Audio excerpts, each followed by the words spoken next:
Hello guys, welcome back to my YouTube channel. ഈ ഒരു സീരീസിലെ, അതായത് ട്രാവൽ സീരീസിലെ അവസാനത്തെ വീഡിയോ ആയിരിക്കും ഇത്. കാരണം നമ്മുടെ ട്രിപ്പ് അവസാനിച്ചിരിക്കുകയാണ്. ഇനി ഒരൊറ്റ ഇതേ ഉള്ളൂ. ആ ഒരു ഇതും കൂടി കഴിയുമ്പം നമ്മള് എന്റെ വീട്ടിലെത്തുന്നതായിരിക്കും.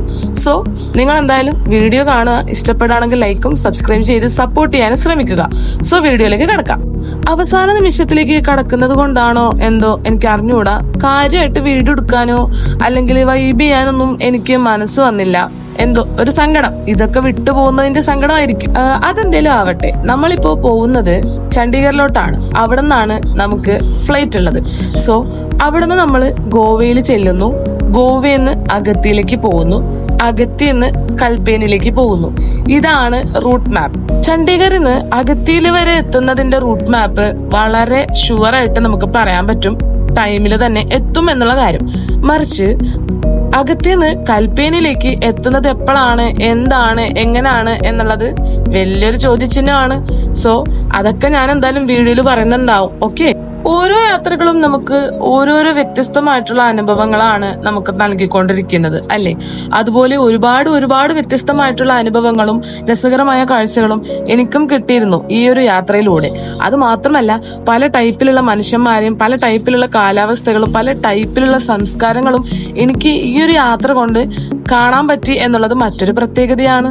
എന്നോട് ചോദിക്കുകയാണെങ്കിൽ ഈ ഒരു ദിവസത്തെ, അതായത് ഇത്രയും ദിവസം ഞാൻ ട്രാവൽ ചെയ്തതിൽ എനിക്ക് പേഴ്സണലി ഇഷ്ടപ്പെട്ട ഒരു ഡ്രൈവർ ആരാന്ന് ചോദിച്ചാൽ ഓഫ് കോഴ്സ് ഇദ്ദേഹം തന്നെ ആയിരിക്കും. കാരണം അദ്ദേഹം കുറച്ചും കൂടി എന്താ പറയാ, ജെന്യൂനും വിശ്വസിക്കാൻ പറ്റുന്ന ഒരു ആളാണെന്ന് എനിക്ക് പേഴ്സണലി തോന്നിയിട്ടുണ്ട്. അപ്പോൾ നിങ്ങൾ ഹിമാചൽ പ്രദേശ് അല്ലെങ്കിൽ മണാലി, ഷിംല നിങ്ങൾ സന്ദർശിക്കാൻ ആഗ്രഹിക്കുന്നവരാണെന്നുണ്ടെങ്കിൽ നിങ്ങൾക്ക് പേഴ്സണലി എന്റെ അടുത്ത് കോൺടാക്ട് ചെയ്യുകയാണെന്നുണ്ടെങ്കിൽ ഞാൻ നിങ്ങൾക്ക് അവരെ കോൺടാക്ട് ചെയ്യാനുള്ള നമ്പറും കാര്യങ്ങളൊക്കെ തരാം. ഒരുപാട് വൈകാതെ നമ്മൾ എയർപോർട്ടിൽ എത്തിയിട്ടുണ്ട്. നമ്മൾ രാവിലെ ഒരു 9 മണിയാകുമ്പോഴാണ് ഇറങ്ങിയത്. ഏകദേശം 3 മണിയാകുമ്പോൾ എത്തി. പിന്നെ അതിന്റെ ഇടയിൽ ഞാൻ വീഡിയോ എടുക്കാൻ വിട്ടുപോയി. ഒരു വൈബില്ലായിരുന്നു, അതാണ് സത്യം. പിന്നെ ഞാൻ ഫ്ലൈറ്റിലെ യാത്ര തുടങ്ങിയിട്ടുണ്ടായിരുന്നു. ഈ ഒരു യാത്ര എന്ന് പറഞ്ഞാൽ നമ്മൾ ആദ്യം ഡൽഹിക്കാ പോവാ. ഡൽഹി റീച്ച് ആയതിനു ശേഷം അവിടെ നിന്ന് നമ്മൾ വീണ്ടും എങ്ങോട്ട്, ഗോവയിലേക്ക് പോകുന്നു. അതാണ് ഇതിന്റെ ഒരു വേ. സത്യം പറഞ്ഞു കഴിഞ്ഞാല് ഇവിടം വിട്ടു പോകുന്നതിന്റെ സങ്കടവും ഉണ്ട്, എന്നാൽ വീട്ടിൽ ചെല്ലുന്നതിന്റെ സന്തോഷവും ഉണ്ട്. അങ്ങനെ ആ സന്തോഷവും വാരി തൂക്കി കെട്ടി ഞാനിതാ ഗോവയിൽ എത്തിയിരിക്കുകയാണ്. ഗോവയിൽ എത്താറായപ്പോൾ അതിന്റെ ഒരു നൈറ്റ് വ്യൂ എന്ന് പറയുന്നത് നല്ല അടിപൊളി ഒരു വ്യൂ ആയിരുന്നു. കാരണം അത്രയും നോക്കി നിങ്ങൾക്ക് കാണുമ്പോൾ തന്നെ മനസ്സിലാവും, അത്രയും വൈബായിരുന്നു. നല്ലൊരു, ഇതുവരെ ഇങ്ങനത്തെ ഒരു വ്യൂ എനിക്ക് കിട്ടിയിട്ടുണ്ടായിരുന്നില്ല ഇവിടെ വന്നതിന് ശേഷം. ഗോവയിൽ എത്തുമ്പോഴാണ് ആ ഒരു വ്യൂ നമുക്ക് ആസ്വദിക്കാൻ പറ്റിയത്.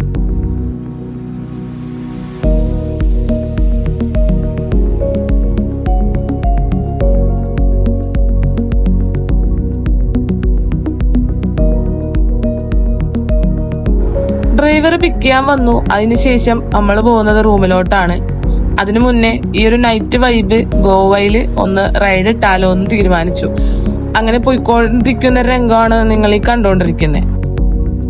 അങ്ങനെ റൈഡൊക്കെ ഇട്ടിട്ട് റൂമിലോട്ട് പോയി അധിക നേരം ഒന്നും ചെയ്യാനില്ല, ജസ്റ്റ് ഒന്ന് ഫ്രഷ് ആയി ഞാൻ കിടന്നുറങ്ങി. അതാണ് അന്നത്തെ ഒരു അവസ്ഥ.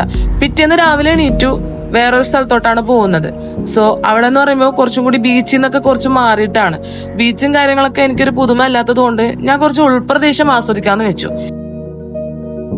ഗോവയിലെത്തിയപ്പോ എനിക്ക് കാര്യമായിട്ട് സത്യം പറഞ്ഞാല് ഒരു മൂഡും ഉണ്ടായിരുന്നില്ല. വീഡിയോ എടുക്കണം, വ്ലോഗ് എടുക്കണം എന്നുള്ള ഒരു ഫ്ലോ ഉണ്ടായേ ഇല്ല.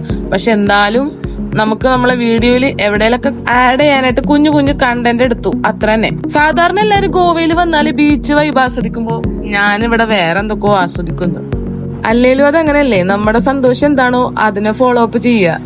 അവിടുത്തെ സ്ഥലം ഇതാണെന്ന് അതന്നെ ചെയ്യണം എന്നൊന്നുമില്ല. നമുക്ക് എന്താ ആഗ്രഹം, നമുക്ക് എന്താ വേണ്ടിയത്, ആ ഒരു കാര്യത്തിൽ ഫോക്കസ് കൊടുക്കുക. അതെല്ലാ കാര്യത്തിലും അങ്ങനെ തന്നെ. യാത്രയിലും അങ്ങനെ ആവുന്നതിൽ വലിയ അതിശയമൊന്നുമില്ല.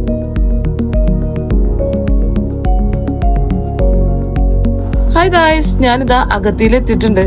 സത്യം പറഞ്ഞു കഴിഞ്ഞാല് ഞാന് ഗോവയിൽ നിന്ന് അഗത്തിലെ ഫ്ലൈറ്റ് കയറുന്നതിന്റെ വീഡിയോസും കാര്യങ്ങളും എനിക്ക് എടുക്കാൻ പറ്റില്ല. കാരണം എന്ന് വെച്ചാല് മൊത്തത്തിലൊരു ഹറിബറി ആയിപ്പോയി. കാരണം എനിക്ക് വെളുപ്പിന് 6:45 ഫ്ലൈറ്റ്. സോ അതിന് മുന്നേ വണ്ടിയും കാര്യങ്ങളൊക്കെ ഞാൻ സെറ്റാക്കിയിട്ടുണ്ടായിരുന്നില്ല. സോ അതൊക്കെ സെറ്റാക്കി വരുമ്പോഴത്തേക്ക് കുറച്ച് ലേറ്റായി. അങ്ങനെ ഞാനിതാ അഗത്തിൽ നിന്ന് കൽപ്പേനിലേക്ക് പോവാനുള്ള ഷിപ്പ് കയറാൻ വേണ്ടിയിട്ട് പോവാണ്. ഒരുപാട് കഷ്ടപ്പാടാണ്. സത്യം പറഞ്ഞു കഴിഞ്ഞാല് അവിടെ നിന്നില്ലാത്ത കഷ്ടപ്പാടാണ് ഈ കുഞ്ഞു തുരുത്ത്. Voice over